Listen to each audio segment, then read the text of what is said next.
लिए कुछ कैटलिस्ट होते हैं और इसमें जो कैटलिस्ट, इसमें गवर्नमेंट का रोल आप नकार नहीं सकते। करेक्ट। क्योंकि जब तक जो ओनरशिप अभी उनकी जो पब्लिक स्पेसेस की है, उनकी जो रिस्पॉन्सिबिलिटी है उन्हें वो पूरी तरह से उन्हें निभाना पड़ेगा। वहां से उसके बाद ये ओनरशिप जो है वो एक नई कम्युनिटी जो क्रिएट करनी है, जो सिटीजनशिप की जो एक जो आइडिया है उसे एक तरह से क्रिएट करना है।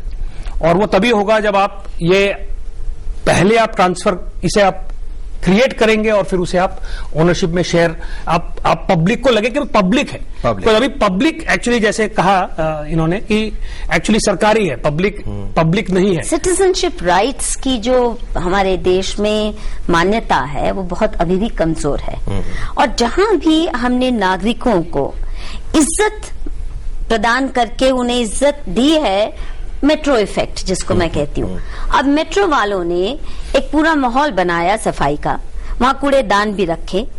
तो केला अगर मैंने खाया तो मुझे जरूरत नहीं पड़ती कि मैं 6 घंटे केले के छिलके को साथ लेके चलूं, मुझे कूड़ेदान मिल जाएगा। साफ सफाई हो रही है, इंफ्रास्ट्रक्चर तैयार किया, वहां कोई पान की थूक आपको नहीं मिलेगी, क्योंकि माहौल जो मेट्रो ने बनाया।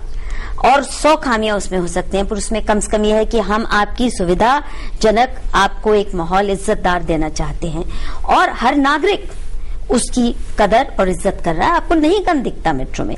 तो आपका इंफ्रास्ट्रक्चर जब इतना खराब है, और सबसे बड़ी जो बीमारी है ये अव्यवस्था और केओस और गंध का कारण, वो है भ्रष्टाचार। सड़क बनती बाद में है, टूट पहले जाती है। पटड़ी नाम की चीज है ही नहीं। अब आप कहें कि आप पटड़ी पे चलें, सड़क के बीच में पटड़ी है ही नहीं तो कहाँ चलें, और सिर्फ गड्ढे हैं और कहीं कूड़ेदान या वेस्ट डिस्पोजल का कोई तरीका नहीं। उसके बाद आपने वेस्ट कर भी दिया। मैं जिस एरिया में रहती हूँ, वैसे तो वहाँ अरबपति लोग सिविल लाइंस में रहते हैं, बड़े बड़े बंगले हैं, पर वहां भी खत्ता सा बना दिया, सारा कूड़ा वहां। और वहां गाय आके खा रहे, कुत्ते खा रहे हैं, सारा 6-6 दिन कचरा पड़ा रहता है। पर उस कचरे को उठवाने का हक नहीं है नागरिकों के पास। जहां आपने नागरिकों को ये हक दे दिया कि अपनी सरकार की जवाबदेही कर सके और रियल अकाउंटेबिलिटी, आप देखेंगे सफाई। और दूसरा इंफ्रास्ट्रक्चर, जो कि भ्रष्टाचार की वजह से सारा का सारा तबाह हुआ पड़ा है हमारा देश। जो इन्होंने जो पहली बात कही कि जो जहां माहौल बनाए एक तरह का, जो एक क्लीनलीनेस विल ब्रीड क्लीनलीनेस, और जहां आपका माहौल ऐसा है वहां आपको जिम्मेदारी लगेगी क्यों? आपने इसमें 3 छिलके अगर केले के छिलके और डाल दिए तो क्या उसमें क्या फर्क पड़ा? तो जैसे ये मैल्कम ग्लैडवेल ने वो किस्सा बताया हुआ है ब्रोकन विंडोज का, जो बताइए वो जो न्यूयॉर्क में ये कहा कि भाई क्राइम रेट, उनका ये एक मानना था कि क्राइम रेट जब कम हुई, इसलिए एक उसका मूल कारण यह था कि जब भी कोई विंडोज टूटती थी या ब्रोकन विंडो, कोई पत्थर मार के विंडोज तोड़ते थे, ग्राफिटी लिखते थे, तो झट से उन्होंने वो विंडोज को रिपेयर किया और वो ग्राफिटी हटा दी। और जैसे लोग तोड़ते गए वो करते गए, तुरंत उसे किया। यानी और उन्होंने ये कहा कि बड़े एक्शन, अगर आप देखें क्राइम रिडक्शन के जो बड़े एक्शन से ज्यादा इफेक्टिव होते हैं जब अगर आपने एक तरह का माहौल क्रिएट किया जिसमें आप ये कहें कि हम किसी तरह का डिसऑर्डर हम यहां उसे टॉलरेट नहीं करेंगे, और बेशक 15 बार करना पड़े, आपने वो किया। तो ये मेरे ख्याल से इस तरह का ये जो मेट्रो का इफेक्ट है, ये इसी को ये दिखाता है कि ये एक तरह से ये हम कह सकते हैं, और ये सही भी है कि हमारी जो नोशन है क्लेanलीनेस की, वो एक रिचुअल प्योरिटी की नोशन है, वो ये पोल्यूशन का एक नोशन है कि भाई छूत वो सब तो एक अलग नोशन है हमारी। इसीलिए घर के बाहर हम अगर कूड़ा डालें तो हमें लगता है कि ये हमारा घर है।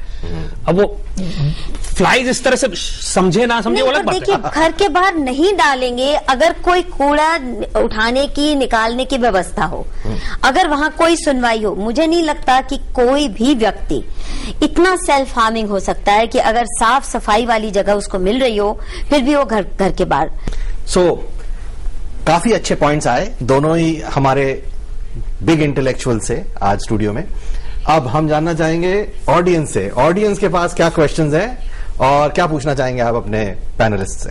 मैं ये पूछना चाहूंगा कि government is by the people and for the people, और मैम जब तक गवर्नमेंट हम लोग को कोई फैसिलिटीज प्रोवाइड नहीं करेगी तो सिटीजन्स क्या कर सकते हैं? जैसे कि कहीं पे हम लोग रहते हैं तो वहां पे गार्बेज डिस्पोज ऑफ करने का प्रॉपर कोई साधन नहीं है मैम। लोगों को 1.5 किलोमीटर दूर तक गार्बेज फेंकने के लिए जाना पड़ता है। कौन सुबह सुबह या रोज रोज हाथ में कूड़े की थैली पकड़ के वहां पे गार्बेज थ्रो करने जाएगा? तो इसलिए जो है लोग कहीं पे भी शायद फेंक देते हैं, शायद कुछ लोग नहीं भी फेंकते हैं, कुछ लोग इकट्ठा करके रखते हैं और वहां पे फेंक के आते हैं। लेकिन मैम इसको गवर्नमेंट को इसका प्रोविजन बनाना चाहिए। दो बातें, एक तो कि सरकार पर मोहताजी छोड़नी पड़ेगी, क्योंकि जागरूक नागरिक या स्वाभिमानी नागरिक कभी भी मोहताज होके कि तुम साफ करोगे तो हम साफ रहेंगे, नहीं तो ठीक है हम गंदे ही अच्छे। ये जो कूड़ा डिस्पोजल का काम है और वेस्ट रिसाइकलिंग का, हमारे देश में हम बड़े खुशकिस्मत हैं।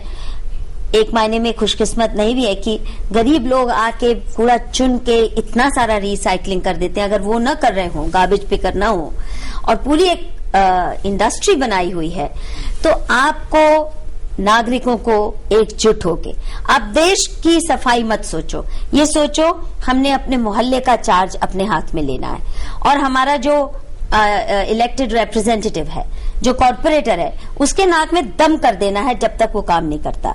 और जो म्यूनिसिपल एम्प्लॉयज जिनका काम है, आपको उनको नकेल डालनी ही होगी। और ये बहुत जरूरी है कि नागरिक आपस में एक बिरादरी की भावना लाएं।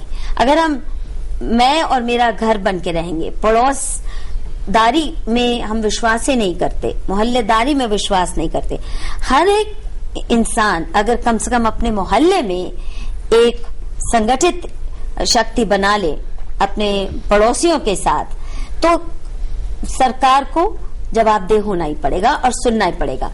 और दूसरा, नहीं सुने तो भूल जाओ, कोई 50-100 रुपए से ज्यादा नहीं लगेगा अपना गार्बेज रिसाइकलिंग करना।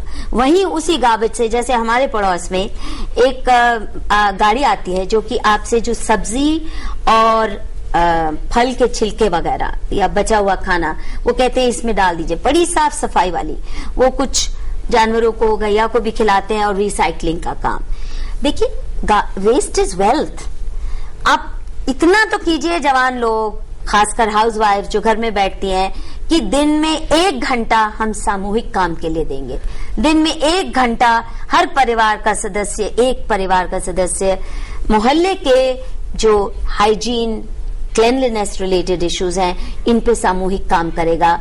और कुछ नहीं, सरकार करे ना करे, हम खुद करने की क्षमता रखते हैं। बहुत ही बढ़िया पॉइंट इन्होंने बोला। मैं एक चीज में प्लीज कहना चाहूंगा कि इन्होंने जैसे कहा कि पहली बात जो कही कि अपने जो कॉर्पोरेटर हैं या जो उनपे आप जोर डालिए, ये अक्सर होता है कि जो शहर में रह के नागरिक जो हैं वो हम पॉलिटिशियंस के बारे में कंप्लेन बहुत ज्यादा करते हैं, मगर एक अपने आप को पॉलिटिकल प्रोसेस से बिल्कुल अलग रखते हैं। बिल्कुल सही। तो ये एक तरह का ये जो टू फेस्ड, ये हिपोक्रिटिकल स्टांस जो है कि एक तरफ से हम अपनी तरफ से कुछ नहीं करेंगे, हम अपनी तरफ से जाते भी नहीं है, हमें तो नाम भी नहीं पता कि भाई कौन सा हमारे वहां कॉर्पोरेटर है, कौन सा हमारा, हमें नहीं पता ये। और फिर ना कोशिश किए हम फिर उस पर फिर हम रोना रोते हैं कि भाई वो कुछ नहीं करते, मगर आपने मांगा उससे, आप गए, आप संगठित हुए। तो मेरे ख्याल से ये जो पॉलिटिकल एक तरह की एपथी आ जाती है हमारे में कि हम इंडिफरेंस आ जाते हैं और फिर भी हमें गाली देने में उसमें हमें अच्छा लगता है, मगर काम निकलवाने की हम कोशिश भी नहीं कर रहे। मेरे ख्याल से सबसे पहले तो ये एक पॉलिटिकल प्रोसेस में एक तरह से उसमें एंगेज होना एक बहुत जरूरी का। आज इस चर्चा में हमने देखा कि सफाई को कैसे इंप्रूव किया जा सकता है हमारे समाज में। तो 2 बिंदु हमारे सामने आए। पहला बिंदु कि सफाई के कर्मचारी की रिस्पेक्ट होनी चाहिए, और दूसरा बिंदु कि जब हम गंदगी देखें अपने चारों तरफ तो कंसर्न्ड ऑफिसर को अवगत कराएं, उसको ऐसे ही ना एक्सेप्ट कर लें, जिससे वो अपना काम कर सके और हमारा समाज और साफ हो सके। अगले एपिसोड में इसी चर्चा को जारी रखेंगे। तब तक के लिए जय हिंद। खड़ा ये सवाल है, अपनी ही बड़ी है, बेपरवाह हमारी चाल है, हम में से क्यों है?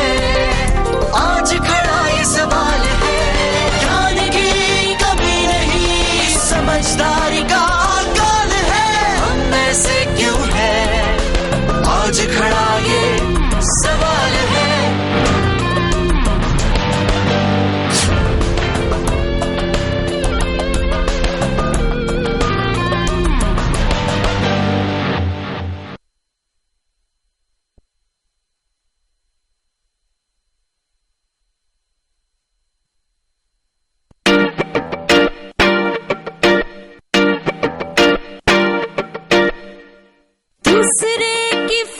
नहीं, सिर्फ अपना ही ख्याल है। हम ऐसे क्यों हैं, आज खड़ा ये सवाल है।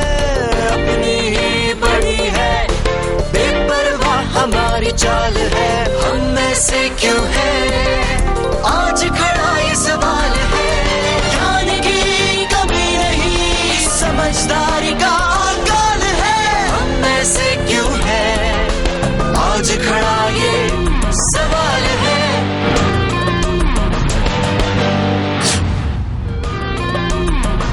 पिछले एपिसोड में हमने देखा और चर्चा की हाइजीन और गंदगी पर, और इसी चर्चा को हम आगे बढ़ाते हैं जाने माने पत्रकार मधु किश्वर और संतोष देसाई के साथ। आप दोनों का स्वागत है कि क्या हमारे पब्लिक प्लेसेस जो हैं वो हमारे घरों के कंपैरिजन में काफी गंदे हैं, और अगर हैं तो क्या कारण है? ये नागरिक जब इररिस्पॉन्सिबल होता है, और रिचुअल जो हमारी ऑब्सेशन है उसके कुछ नेगेटिव पॉइंट्स भी हैं। अब हमारी गंगा सुएज बन के रहेगी, फिर भी उसमें डिप करना है, उसके पॉजिटिव पॉइंट्स भी हैं। अब आप देखिए, हिंदुस्तान एक ऐसा मुल्क है जहां गरीब से गरीब इंसान रोज नहाने की कोशिश करता है, पानी नहीं भी मिलता, वो गंदे से गंदे पानी को कैसे भी ढूंढ के सड़क की पाइप तोड़ेगा, कुछ भी करेगा, रोज नहाना या दातुन करना, गरीब से गरीब। ये बहुत से मुल्कों में ऐसा नहीं रहा है, और ये बहुत पुराना इतिहास है मतलब इस देश का, कि बॉडी की स्वच्छता रखना। और ये छुआछूत का उसके बारे ये भी एक धारणा हो सकती है ना, कि आप हाइजीन को मेंटेन करो। पोल्यूशन और प्योरिटी को अब हमने बहुत ही घटिया रूप दे दिया है, बट इसके पॉजिटिव एस्पेक्ट्स भी हैं। पर जहां नागरिक गंगा को पवित्र माँ क्या क्या मान के पाप धोने की नदी मानते हैं, यमुना का हाल देखिए, उसमें सीवेज के अलावा एक बूंद ताजा पानी फ्लो नहीं करता मोस्ट ऑफ द टाइम। मुझे पता है मेरा टॉयलेट का गंदा पानी यमुना नदी, जिसको मैं पवित्र माँ मानती हूँ, वहां जा रहा है, पर मेरे पास क्या चारा है, क्योंकि सारा सीवेज सिस्टम सरकार ने ऐसा बना दिया कि हमारी नदी आज एक नरक, जीवंत नरक बन के रह गई है। तो इसमें सरकार की जो जवाबदेही जब तक नहीं बनेगी, और नागरिक कितना भी लड़ेंगे, रोज इतने धरने हुए, इतने मोर्चे हुए, सत्याग्रह हुए, पर सुनवाई नहीं होती, तो फिर इंडिफरेंस भी आ जाती है। बड़े अच्छे पॉइंट्स आपने बोले। आपकी बात से संतोष जी मैं पूछता हूँ आपसे, बताना चाहता हूँ आपको कि चाइना में जब सार्स आया और उसका मिनिस फैला, तो चाइनीज गवर्नमेंट ने इमीडिएटली ये देखा कि चाइनीज लोग थूकते बहुत हैं रोड पे, उन्होंने इमीडिएटली स्पिटून्स लगवाए, और कुछ कुछ दूरी पे स्पिटून्स अवेलेबल हो गए, साथ में लॉ ले आए। सो एक तो इंफ्रास्ट्रक्चर चाहिए, जैसा आपने कहा, आपने एक बड़ा अच्छा पॉइंट बोला कि अगर गार्बेज अच्छी तरह से फेंका भी जाता है प्लास्टिक बैग्स में, तो भी एनिमल्स आके उसको टच करते हैं और उसको खोल लेते हैं और उसको फैला देते हैं। अब आप उस आदमी की व्यथा सोचिए जिसको वो गार्बेज कलेक्ट करना है। तो हमें कहीं सोशल लेवल पर भी हमारा एनिमल्स की तरफ जो रुख है उसमें चेंज लाना पड़ेगा। उनके लिए अच्छी सैंक्चुरीज देनी होंगी जहां पर वो अच्छी तरह से रह सकें, रादर देन वो सारी की सारे गार्बेज डंप्स के आसपास घूमे। वही सही बात है, गाय भी पूजनीय है पर कूड़ा खा रही है, प्लास्टिक खा रही है, और हमें शर्म नहीं आती। हमें शर्म नहीं आती कि हमारी गाय जिसको हम पूजते हैं वो कूड़ा खा रही है, और वो गार्बेज कलेक्टर का काम बहुत मुश्किल कर दे रही है। बिल्कुल। जो हमारी सड़कों का जो डिजाइन है उसमें भी पूरी डामर नहीं है। अगर पूरी डामर नहीं होगी तो साइड में जो धूल होगी वही उठती रहती है और बार बार परेशान करती है। सो इस तरफ से भी हमें सोचना चाहिए। नहीं है, ड्रेनेज, जरा सी बारिश आई पटल बन गए, वहां पे तैराकी कर लो। सो ये तो पॉइंट्स हो गए सरकार की तरफ से। हमारी तरफ से क्या हम में भी ऐसी कुछ चीजें हैं जो हम इंप्रूव कर सकते हैं? जैसे फॉर एग्जांपल गांधी जी कहते थे कि हमारी जो status of our laboratories discredits the nation, first point.